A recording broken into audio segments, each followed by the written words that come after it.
Vamos para a palavra de hoje? Quem abriu aí no livro de Ruth?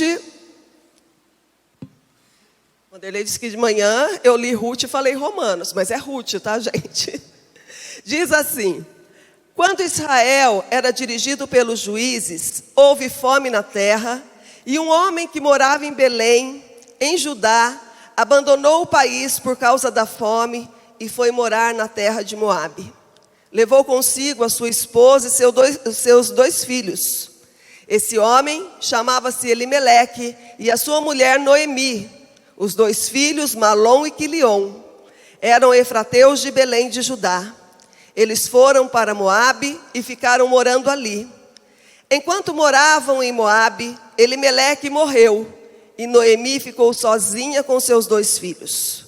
Os dois jovens, Malom e Quilion, casaram-se com mulheres de Moabe, uma chamada Orfa e a outra Ruth, e ficaram morando lá por quase 10 anos. Depois disso, morreram também Malom e Quilion, e Noemi ficou completamente só, sem o marido e sem os dois filhos. Ela decidiu voltar para Israel, deixando o território de Moabe, pois tinha ouvido que o Senhor havia abençoado o povo judeu com boas colheitas. E partiram. Quando chegaram a Belém, todo o povoado ficou agitado por causa delas. Será que é Noemi mesmo? Perguntavam as mulheres. Noemi, porém, lhes dizia: não me chamem Noemi, chame-me de Mara, porque o Deus Todo-Poderoso tornou a minha vida amarga. Eu parti cheia de alegria, de mãos cheias, mas o Senhor me trouxe de volta de mãos vazias. Por que então vocês me chamam Noemi, quando Deus me voltou as costas e trouxe tanto sofrimento para mim? Quando Noemi e sua nora moabita Ruth voltaram das terras de Moabe e chegaram a Belém, a colheita de cevada estava começando. Amém? Fecha os teus olhos por mais um momento.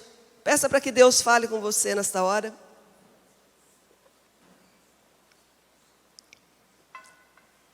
Pai, no nome de Jesus, Senhor, mais uma vez eu quero colocar a minha vida nas tuas mãos, Pai.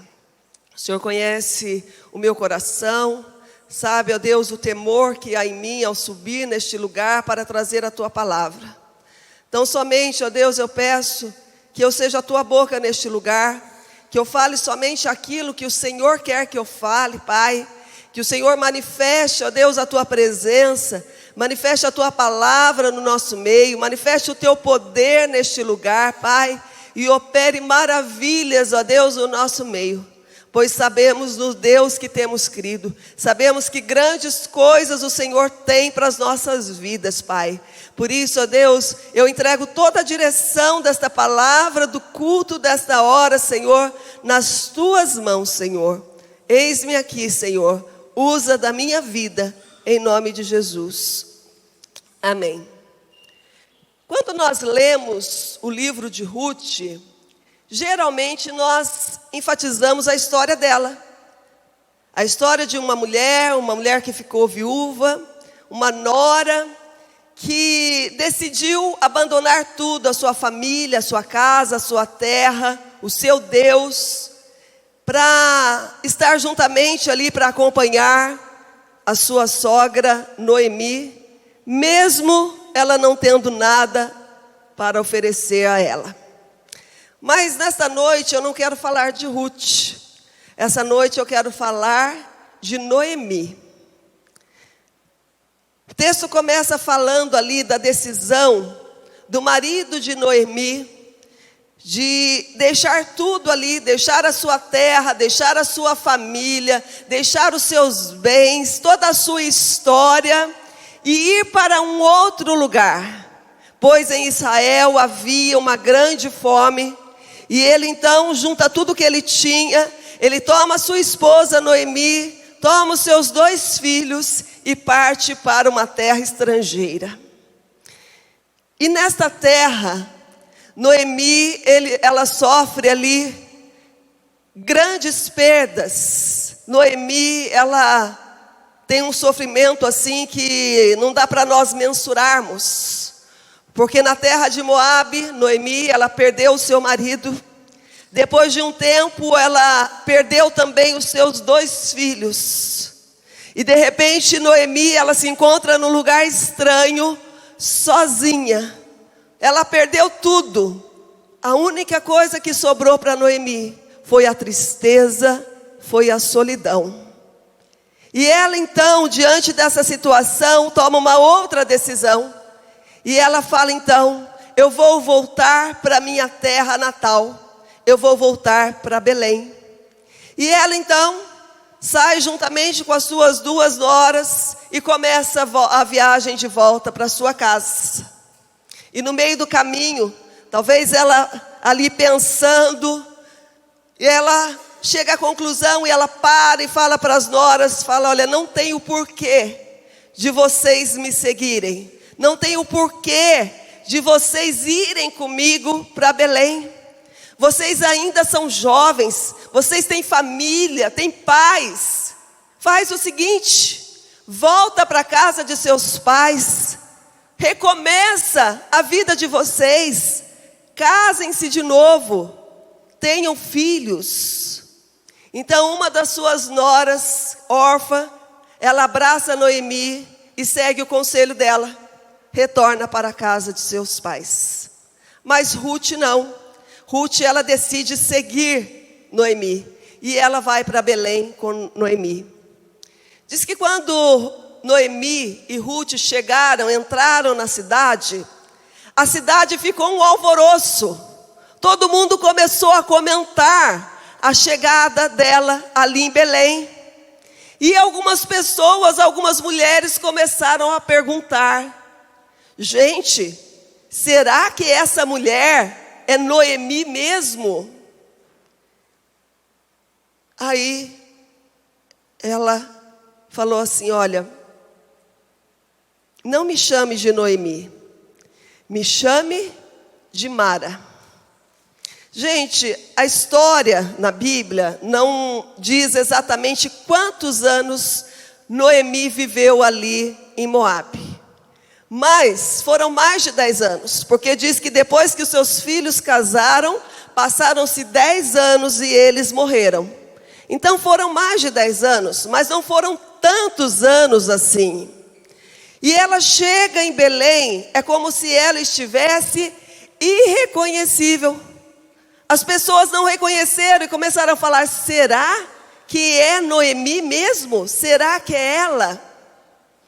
Eu não sei vocês, gente. Eu mudei muito. Quem me conhece aí há 30 anos, eu mudei muito? Não mudei. A Sandra não mudou. O Daniel então, gente. Desde que eu conheço o Daniel, ele pesa 70 quilos. Nunca o Daniel mudou essa aparência. Então eu não sei o que aconteceu ali, que as pessoas não reconheceram Noemi. Por quê? Noemi já não era mais aquela mulher que tinha saído lá de Belém, tinha ido embora. Ela tinha mudado e ela mesma falou: olha, não me chame mais de Noemi. Eu não sou mais aquela pessoa que vocês conheceram. Ela passou por tantas lutas, tantas perdas, tantos traumas, tantos sofrimentos, que ela já não era a mesma pessoa, ela tinha mudado. Noemi, o significado do nome Noemi é agradável, amorosa, encantadora, feliz. Diante de tanta coisa que ela havia passado, ela disse: não me chame mais de feliz, não me chame mais de agradável, não me chame mais de amável. A partir de agora me chamem de Mara. Mara quer dizer amarga, desagradável, áspera, dolorosa, triste, amargurada. Foi assim que a vida de Noemi se tornou. Por causa de tudo que ela havia passado, ela estava desfigurada. Ela tinha perdido a sua essência, a sua identidade, e se tornou uma pessoa completamente diferente daquilo que ela era. Ela deixou de ser quem ela era, e isso transpareceu na sua própria imagem, na sua própria fisionomia, a ponto das pessoas não a reconhecerem. Por tanta luta, tanto sofrimento, tanta perda, tanto trauma que essa mulher passou. Mas graças a Deus, a história dela não acabou assim. Em Ruth, capítulo 4, versículos de 13 a 16, fala assim: assim Boaz casou-se com Ruth, tornando-a sua esposa. Ele a conheceu intimamente e o Senhor permitiu que ela engravidasse. E ela deu à luz um filho. Então as mulheres disseram a Noemi: bendito seja o Senhor, que hoje não te deixou sem resgatador, que o seu nome se torna famoso em Israel.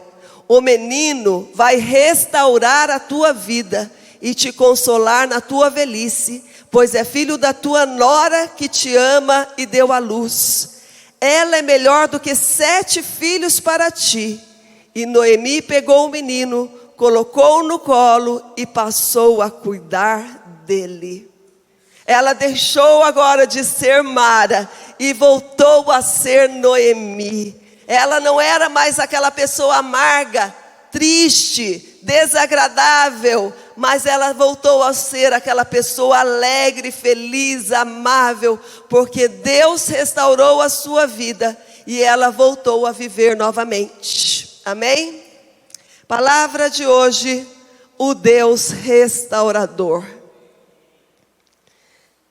Restaurador, quem tem essa profissão de restaurador, é o profissional responsável em examinar, identificar, resgatar, recuperar e devolver a obra ao seu estado, à forma original, sem alterar a essência. Essa é a função de resgatador. Ele pega algo que foi deteriorado com o tempo, foi ali destruído com o tempo, e ele então tem essa função de resgatar. Há muitos anos eu conheci uma moça que ela estudou, fez faculdade e tudo, e ela seguiu essa profissão. E ela então, ela ia em igrejas antigas e mostravam para ela ali as fotos, as coisas, como era. E o trabalho dela era deixar exatamente como era no início, quando foi construído. Isso é a função de um restaurador. Restauração, segundo o dicionário, significa recuperar, restabelecer, reintegrar ao estado primitivo, elevar ao antigo esplendor, restituir.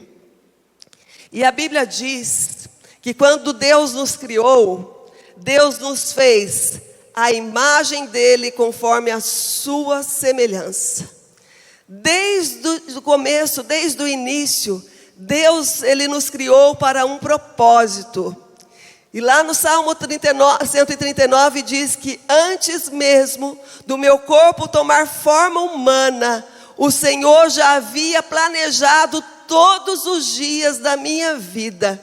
Toda a nossa história já estava escrito no livro de Deus antes mesmo de nós existirmos. Então a nossa forma original, a forma que Deus nos criou, diz no Salmo que Ele nos fez de forma perfeita e maravilhosa. E sabe o que Deus falou? E ficou muito bom. Deus, ele foi criando as coisas. Deus criou o céu, criou o mar, criou as estrelas, criou todas as coisas, os animais, as plantas. Cada criação de Deus, Deus falava assim: e viu Deus que era bom.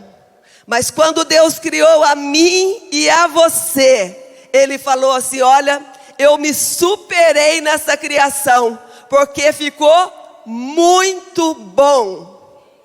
Sabe quando você faz algo, alguma coisa, e se alegra com o resultado?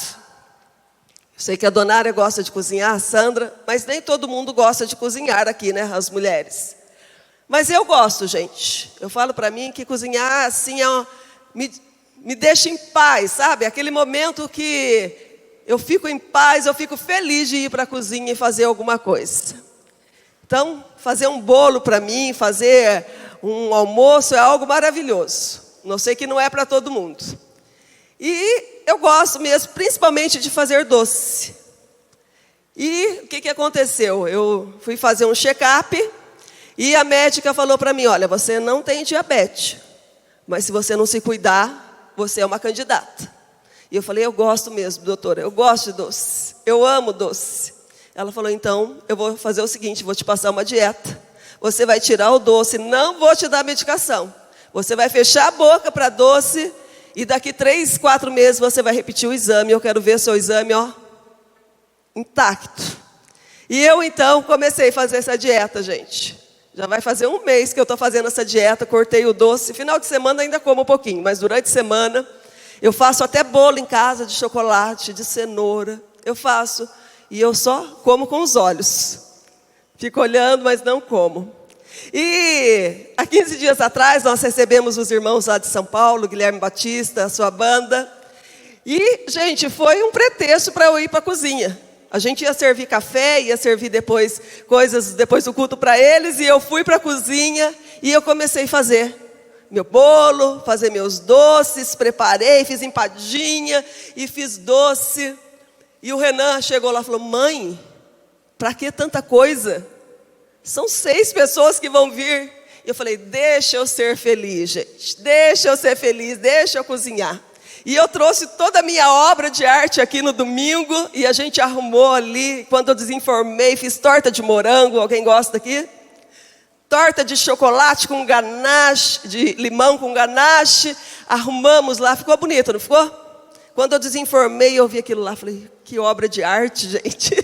E eu fiquei feliz com aquilo que eu tinha feito, com o resultado.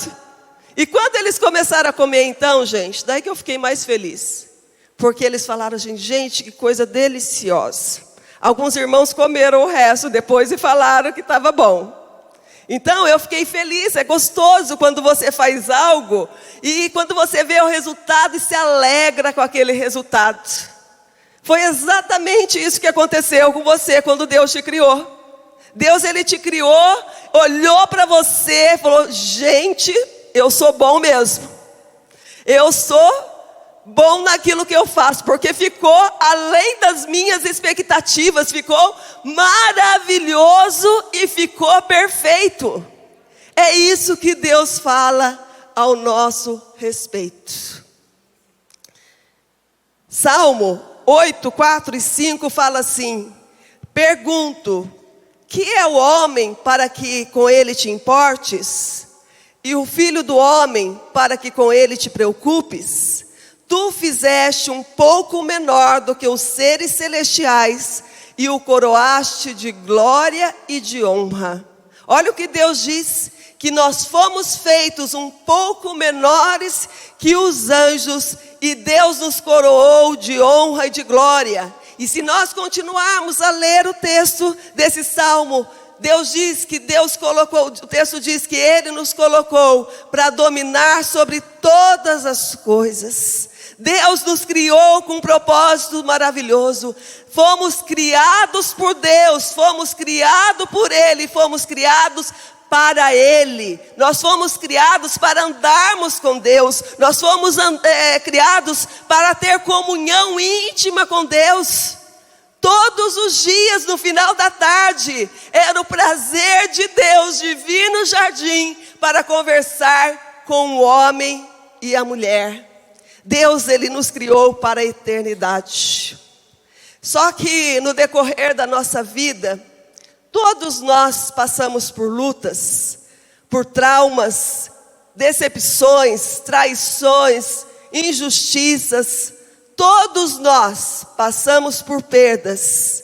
E tudo isso vai deformando a nossa vida. Tem pessoas que enfrentam problemas maiores, outras talvez menores. Mas o fato é que todos nós passamos por aflições, passamos por lutas, passamos por tribulações. Deixa eu perguntar algo para você aqui. Alguém aqui já foi injustiçado?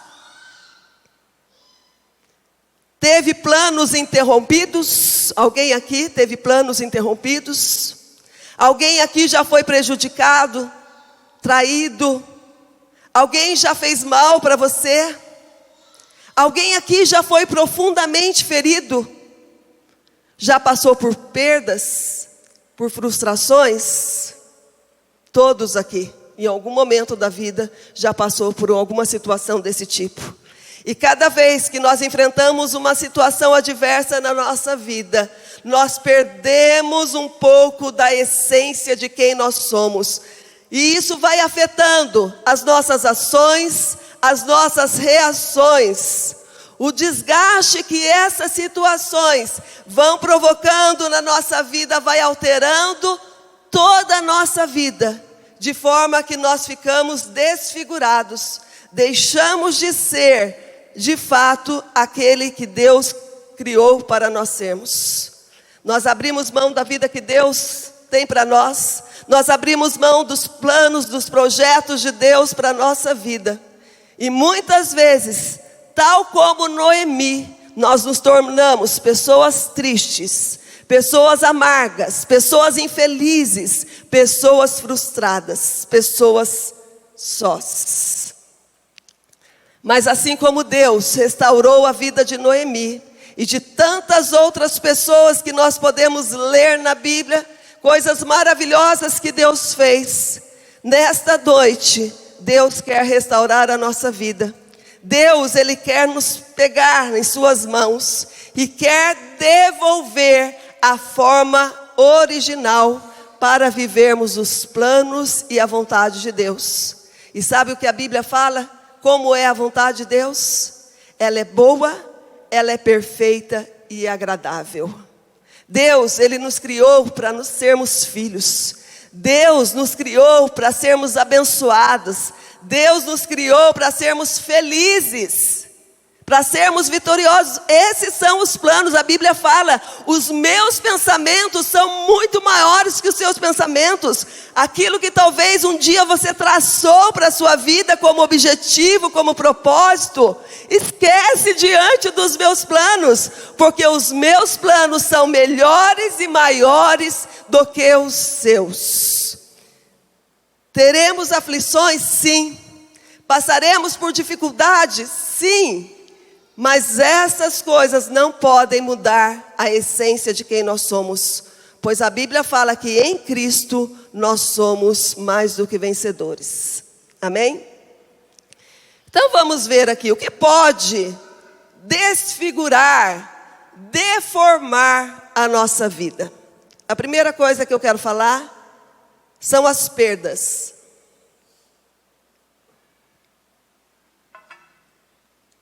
Quando nós lemos ali o texto de Ruth, começo, capítulo 1, diz que Noemi, ela saiu de Belém, cheia de alegria e com as mãos cheias.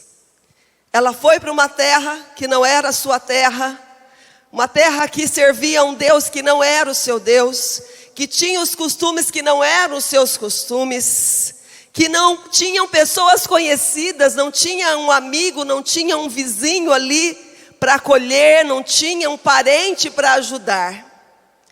E ali ela viveu por muitos anos, e primeiro ela sofre a perda do seu marido.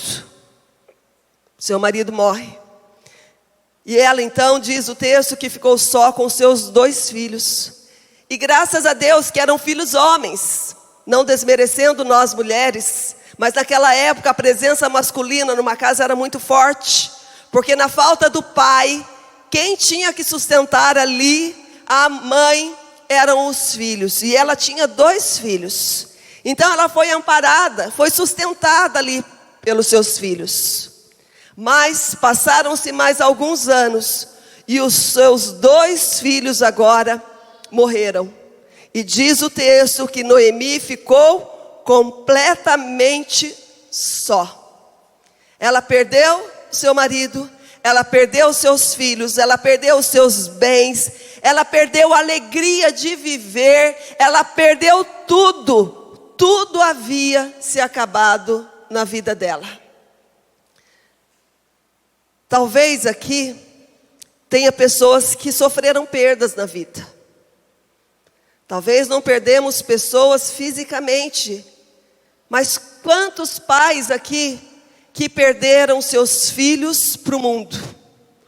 Filhos que talvez cresceram na igreja, serviram a Deus na igreja e de repente viraram totalmente as costas para Deus, para as coisas de Deus.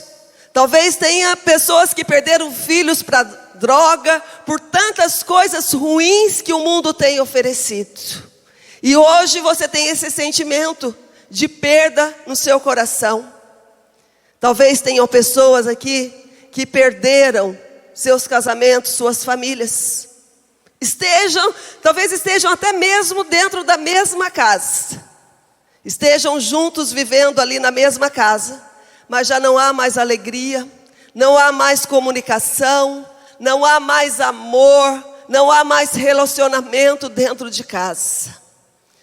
Quantas pessoas que perderam bens materiais, e quando perderam os bens materiais, perderam a estabilidade. Gente, como é difícil você perder tudo.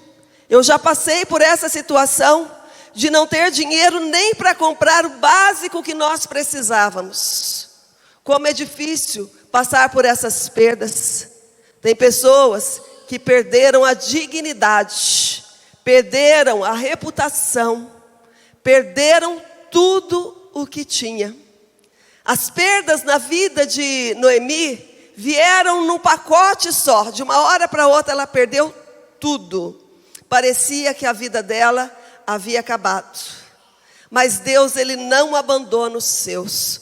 Por mais difícil que esteja a situação, por mais difícil que sejam as perdas que muitas vezes nós enfrentamos na nossa vida, a Bíblia fala: eu jamais te deixarei, jamais te abandonarei. Deus está conosco em todos os momentos. Nós não podemos esquecer que Deus é o nosso Pai, e em que todo tempo, mesmo que nós não estejamos vendo, Ele está cuidando das nossas vidas. Amém? Jeremias 31, 25 diz assim: restaurarei o exausto e saciarei o enfraquecido. Não importa qual tipo de perda nós passamos ou estamos passando, a promessa de Deus é que Ele irá restaurar, porque Ele é o restaurador. Ele pode restaurar todas as coisas que nós perdemos na nossa vida. Em Joel diz que Ele vai restituir os anos consumidos da nossa vida. Jó, ele perdeu tudo na vida, mas no final da sua vida, a Bíblia fala que Deus restituiu todas as coisas na vida de Jó em dobro. É isso que Deus vai fazer na nossa vida. Ele vem restaurar, Ele vem devolver a essência da nossa vida. Amém? Outra coisa que pode desfigurar a nossa vida são os nossos erros. Paulo diz em Romanos 7,19, ele fala assim: não faço o bem que prefiro, mas o mal que não quero, esse faço. Todos nós estamos sujeitos a cometer erros na vida. Amém? Todos nós. Porque nós somos humanos. A nossa natureza é natureza de pecado. Todos nós. Mas os nossos erros não podem definir a nossa vida. Não pode definir quem nós somos. Tem pessoas que cometem erros e elas não conseguem se perdoar e seguir em frente. O sentimento que gera dentro da alma, do coração daquela pessoa, vai corroendo aquela pessoa por dentro aos poucos, e ela não consegue se levantar, ela não consegue se perdoar, e muitas pessoas estão perdidas, muitas pessoas abandonam as suas vidas por causa de um erro que cometeu. Nós fazemos entrega de sopa nas ruas. Eu confesso que eu não saí muitas vezes. Saí algumas vezes para entregar sopa. Mas as histórias que nós ouvimos, os relatos que nós ouvimos, que muitas pessoas que hoje estão vivendo aí na rua, sem casa, vivendo aí uma vida triste, foi porque um dia fizeram algo de errado. E elas não conseguiram se levantar, não conseguiram se reerguer, e elas se entregaram, e elas foram para a rua, abandonaram casa, abandonaram família, abandonaram tudo que tinham, trabalho, profissão, e foram viver nas ruas, porque elas não conseguiram se superar, não conseguiram se perdoar. 1 João 1, de 8 a 9 diz assim: se dissermos que não temos pecado, só estamos nos enganando a nós mesmos e recusando aceitar a verdade.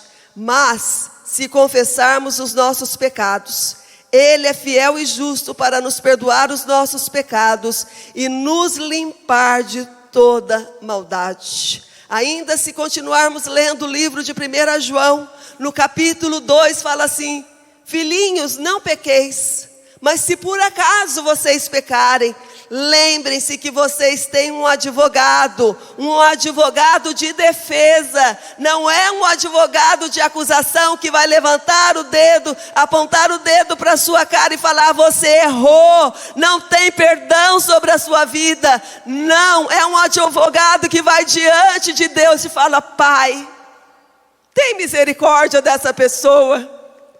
Senhor, meu pai, ela errou, mas eu levei sobre mim os pecados que estavam ali sobre a vida dela.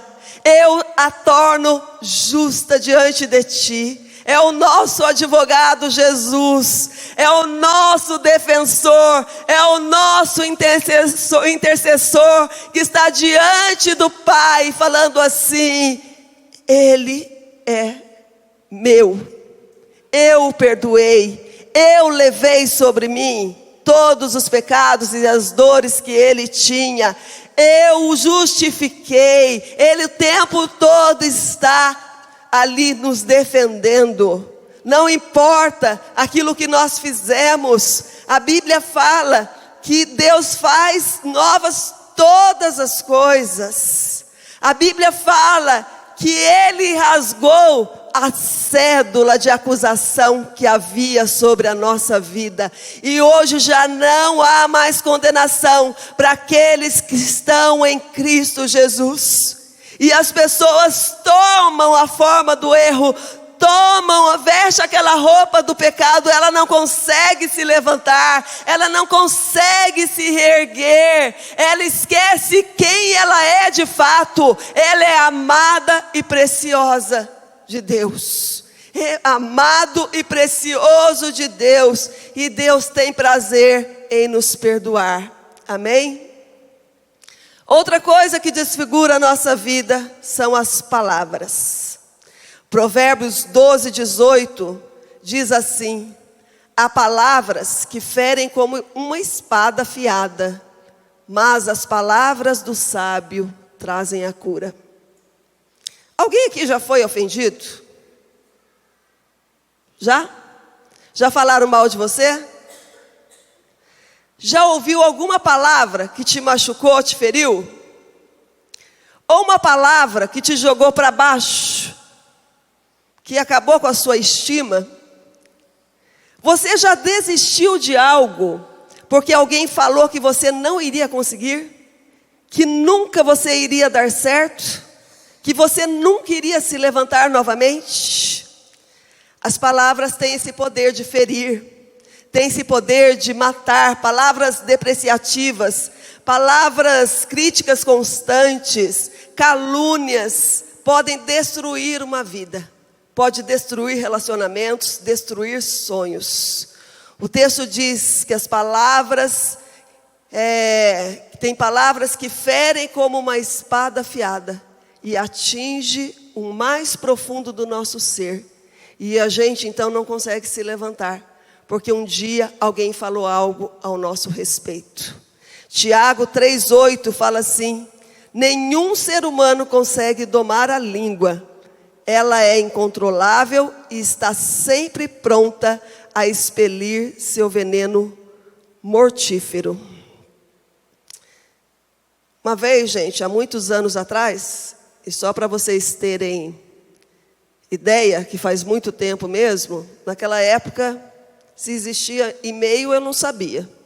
WhatsApp nem pensava, redes sociais então. Então, quando uma pessoa queria mandar um recado para outra, o que ela fazia? Ela escrevia uma carta. E um dia eu estava trabalhando, estava no meu trabalho, e eu recebi uma carta. E eu achei estranho, porque por que não mandaram na minha casa? Entregaram lá no meu trabalho, registrada no correio, lá mandaram no meu trabalho.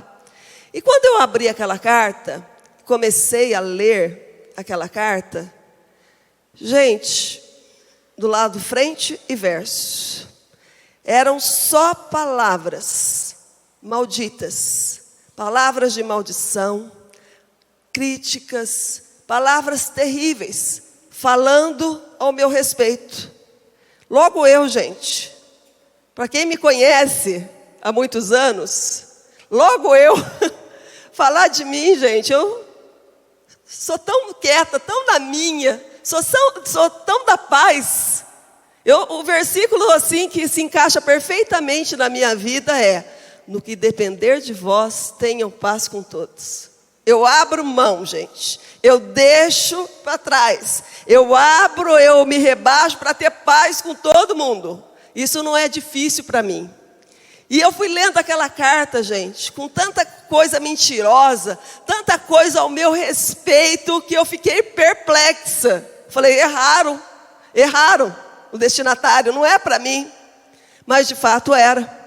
E eu, embora tenha sido ali anônimo, eu sabia exatamente quem tinha mandado essa carta. E quando eu cheguei em casa, sabe quando você vai assim, o seu marido, né? Você pega assim, como se tem uma coisa para mostrar para o seu marido. E foi quase assim que, junto, eu estiquei minha mão e ele esticou a dele. Eu falei, ué, você também recebeu uma carta? E ele falou, recebi. E o contexto da carta era exatamente um pouquinho pior dele ainda, né? Porque ele tem o jeito dele. Um pouquinho pior. As palavras um pouquinho piores, né? Eu era da paz, gente. O Vanderlei hoje é da paz, mas não era não. Ele era da espada. O Vanderlei era Pedro. E um pouquinho pior. E eu falei, gente, não é possível. E quando nós lemos a carta ali, eu peguei aquela carta, eu rasguei a carta e joguei no lixo. Isso aqui não é verdade, isso aqui não me pertence. Essas palavras não cabem a mim. Eu não sou essa pessoa que eles estão falando que eu sou. Eu não fiz isso que eles estão falando que eu fiz. Só que o Vanderlei, gente, sendo Pedro, né, tem que ter uma espada na mão, né? Vou amassar seu papel aqui, tá, amor? Depois. E ele pegou, dobrou bonitinho. E sabe onde ele colocou? Na carteira dele. Talvez ele falou assim, vai chegar o dia da minha vingança. Vai chegar o dia. E ele guardou aquela carta na carteira. E todas as vezes que ele abria a carteira, não para pegar dinheiro, né, amor? Para pegar o cartão ali. Ele via aquela carta. O que vinha na mente dele, gente? As palavras escritas naquela carta. E por muitos anos ele carregou aquela carta dentro da sua carteira. Gente, foram anos em que a vida não prosperou. As portas não foram abertas. Os anos que nós passamos mais dificuldades na vida foram esses anos. Até que um dia, quando ele abriu a sua carteira, ele tomou a seguinte atitude: vou rasgar esta carta e vou jogar no lixo.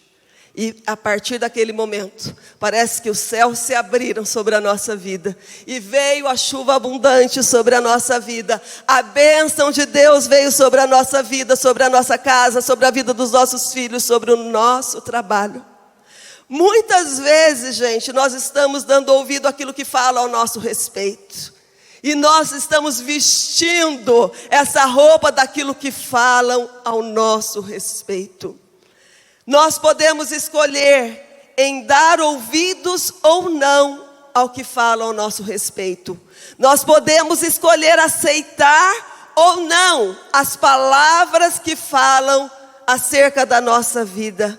Cuidado, porque muitas vezes nós podemos estar dando crédito às palavras que os outros estão falando. E esquecemos de fato quem nós somos em Cristo e os propósitos de Deus na nossa vida, e perdemos a nossa essência, a imagem e semelhança de Deus que nós fomos criados. A vida de Jacó foi a vida inteira dele assim. Quando Jacó nasceu, a palavra proferida sobre a vida dele, você vai chamar Jacó. E Jacó quer dizer enganador, mentiroso. Ele passou a vida inteira dele sendo chamado mentiroso, enganador. O que Jacó fez? Ele mentiu e ele enganou. Até que um dia ele teve um encontro com Deus. Ele foi conversar com Deus. E Deus é um Deus maravilhoso. E naquela conversa com Deus, Deus falou para ele: seu nome não será mais Jacó, porque eu não te criei para ser mentiroso, eu não te criei para ser enganador, eu não te criei para você ficar fugindo. A partir de hoje eu mudo o seu nome, você será chamado Israel, que quer dizer príncipe de Deus. É assim que Deus nos vê, de uma forma maravilhosa. Nós somos importantes para Deus, nós somos valorosos para Deus, precisamos entender isso. Então nós não podemos dar ouvidos àquilo que falam ao nosso respeito, àquilo que estão falando de nós. Dê ouvidos àquilo que Deus fala ao seu respeito. Começa a ler a Bíblia, começa a procurar versículos ali que falam o que você é para Deus e não o que os outros falam que você é. Amém? Outra coisa que desfigura a nossa vida são feridas na alma. Alguém aqui já passou por uma experiência de se machucar? Levou um tombo, ralou as mãos, ou ralou o joelho, ou machucou alguma coisa e de repente você olhou e aquele machucado estava sangrando? Então você pega ali um algodão, uma gases, você limpa, passa uma água oxigenada, e depois você passa ali uma pomada ou um spray mertiolate. Era na minha época, existe ainda, William, mertiolate? Existe, não sou tão velha assim, né, gente? Passa o mertiolate e com o tempo, aquela ferida aberta, ela vai secando, vai cicatrizando, e se não for algo muito profundo ali, quando você vê, não tem mais nada, foi curado. Mas às vezes são situações da nossa vida, existem situações da nossa vida que acabam machucando a nossa alma. Quando não há sangue para mostrar a presença do machucado, sabe quando não há sangue? Estamos machucados por dentro, mas você não consegue ver sangue. Quando a ferida não é visível.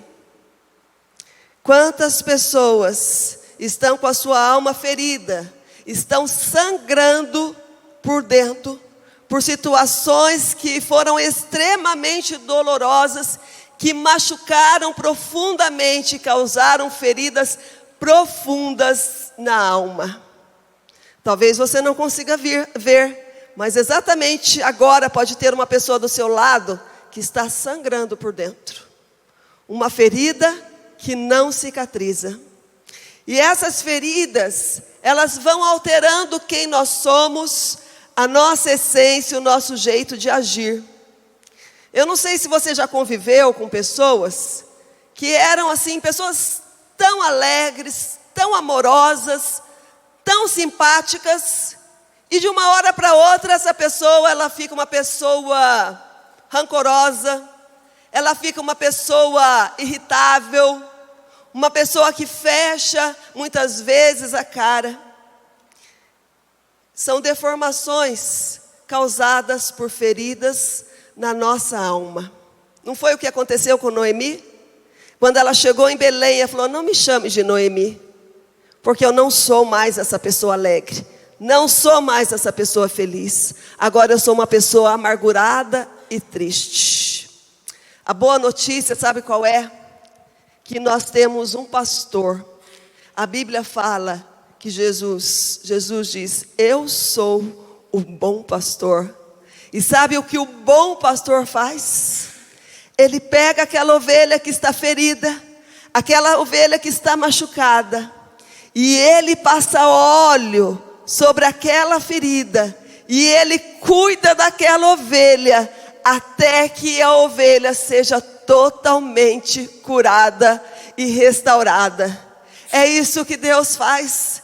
Ele nos pega em suas mãos, Ele nos pega em seu colo, e Ele, como restaurador que Ele é, Ele começa a examinar aquilo que está errado dentro de nós. Ele começa a enxergar as feridas que estão na nossa alma, e Ele derrama óleo sobre aquelas feridas, e Ele cuida até que nós voltemos à nossa essência, aquilo que nós éramos na forma original. É isso que Deus faz.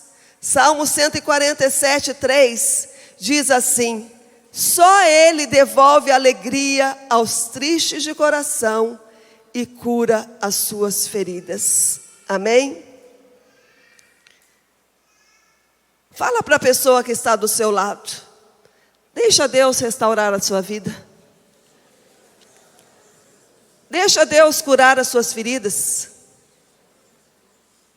Deixa Deus agir na sua vida. Amém?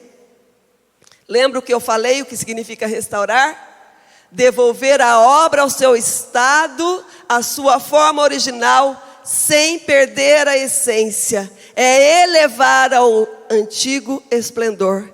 É exatamente isso que Deus quer fazer comigo e com você. É restaurar a nossa vida, é devolver a essência para nós. Para isso nós precisamos, primeiramente, lembrar quem nós somos. Talvez as tempestades da vida, as aflições da vida fizeram com que você esquecesse quem você é de fato. A Bíblia está repleta de versículos que falam que nós somos preciosos para Deus, nós somos importantes, nós somos amados, nós somos a menina dos olhos de Deus, nós somos o melhor da criação de Deus. Mas nós temos esquecido quem nós somos de fato. E nessa noite Deus quer trazer à memória o que você é. Efésios 1, 4 e 5 diz assim: muito antes de criar o mundo, Deus nos escolheu para pertencermos a Ele. Naquela época, antes de criar o mundo, Ele decidiu fazer-nos santos aos seus olhos, sem uma única falta. A nós que nos encontramos diante dEle, cobertos com o seu amor.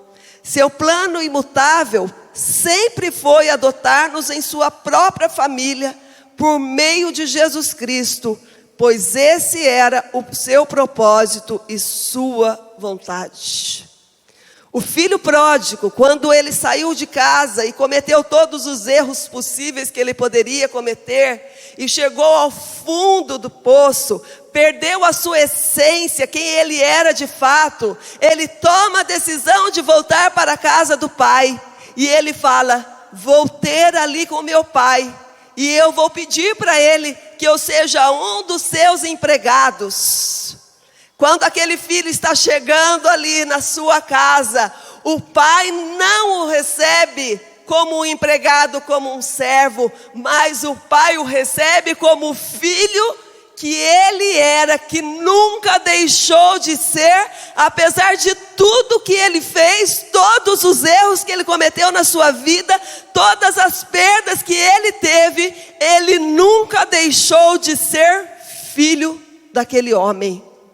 A Bíblia fala que nós somos filhos de Deus. A Bíblia fala que nós somos herdeiros de Deus, co-herdeiros com Cristo Jesus. A Bíblia fala que nós somos a geração eleita de Deus, nós somos a nação santa, nós somos o sacerdócio real, nós somos o melhor de Deus. Nós não podemos esquecer que nós somos amados de Deus, não importa.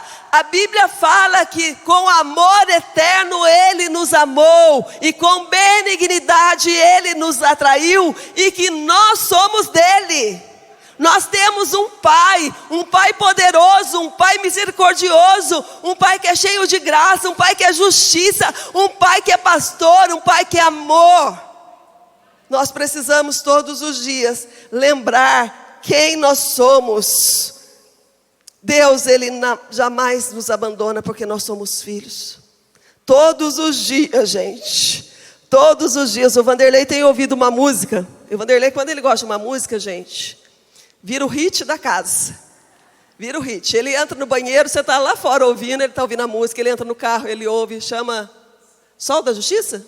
Sol da Justiça, a música. E é tão linda a música, uma letra tão profunda, uma poesia. Não sei quem conhece, da Aline Barros, fazendo propaganda aqui, ó. Mas é bonita mesmo. Porque ela fala assim, ó, hoje eu acordei o sol, só para estar contigo. Todos os dias, gente. Passaram-se anos, todos os dias, na viração do dia, no iniciar do dia, está o nosso Pai ali, esperando, aguardando ansiosamente para conversar conosco. Para falar conosco. Ele quer ouvir, Ele tem prazer. Ele fala assim, ei, que estou à porta e bato. Eu quero estar contigo, eu quero ter comunhão contigo. Essa é a nossa essência. Foi para isso que Deus nos criou, para sermos dEle, para estarmos com Ele, para falarmos com Ele, para sermos sustentados por Ele, para sermos acolhidos por Ele, para sermos cuidados por Ele, para que os planos dEle se cumpram na nossa vida, porque Ele é o nosso Pai. Todos os dias Ele está nos esperando, porque nós somos filhos. Não podemos esquecer disso de maneira alguma. Ele quer ouvir a nossa voz, e Ele quer que nós sejamos totalmente dependentes dEle novamente. Amém? Segunda coisa, precisamos lembrar quem Deus é. Nós estamos falando aqui o Deus restaurador. Mas antes de Deus ser o Deus restaurador, Ele é o Deus criador de todas as coisas. E como criador de todas as coisas, só Ele tem o poder de trazer a forma original à nossa vida, aquilo que Ele planejou para nós. Só Ele tem a planta original, porque foi Ele que nos criou.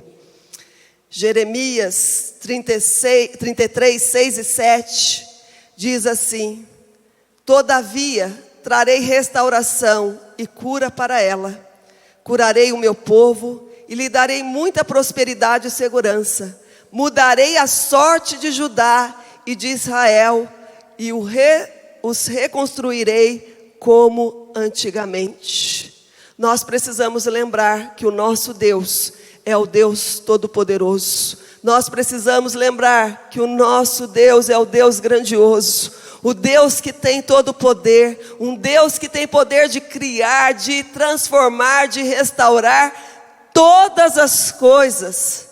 Sabe por quê? Um dia nós sofremos sim, um dia nós passamos por grandes lutas, e talvez tem pessoas que nunca deixaram de experimentar essas lutas, porque não estão voltando para aquele que pode mudar, que pode devolver a forma original na sua vida, que pode te curar, que pode restaurar, que pode fazer novas todas as coisas. Não conseguem enxergar a grandeza e o poder de Deus, que Ele pode. Ninguém pode fazer isso, mas Ele é restaurador. Ele olha para nós e Ele tem o poder de devolver a nossa forma original, de filhos amados, que fomos criados para ser pessoas benditas, pessoas preciosas, pessoas vencedoras. Sabe aquilo que foi deteriorado com os anos? O que foi perdendo o brilho, e o brilho também, a beleza, Deus ele não coloca remendo. Tem um texto muito bonito em Jeremias que é o oleiro e o vaso. Deus é o oleiro e nós somos o vaso.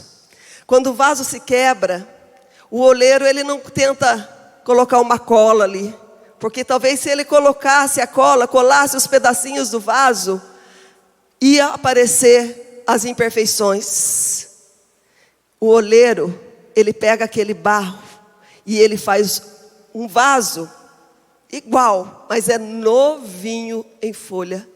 Quando as pessoas olham, não conseguem ver nenhuma rachadura, nenhum remendo, porque ele nos restaura e nos deixa novos novamente, tal como era.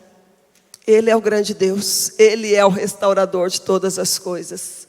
Lembre quem Deus é e que Ele é poderoso, que Ele é onipotente, onisciente, onipresente, que Ele é Deus e não há outro além ou igual a Ele. Só Ele tem todo o poder.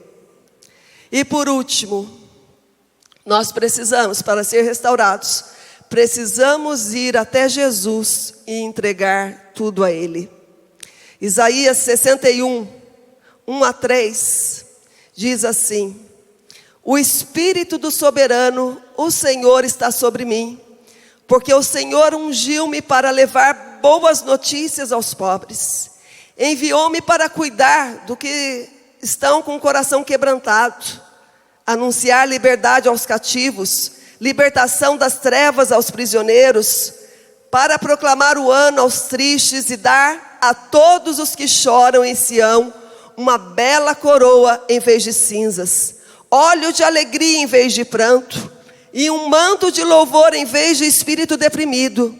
Eles serão chamados carvalhos de justiça, plantio do Senhor para a manifestação da sua glória. Em Jesus, todo o plano de restauração de Deus na nossa vida se completou, se cumpriu. Jesus, Ele tomou o nosso lugar, através da sua morte e ressurreição.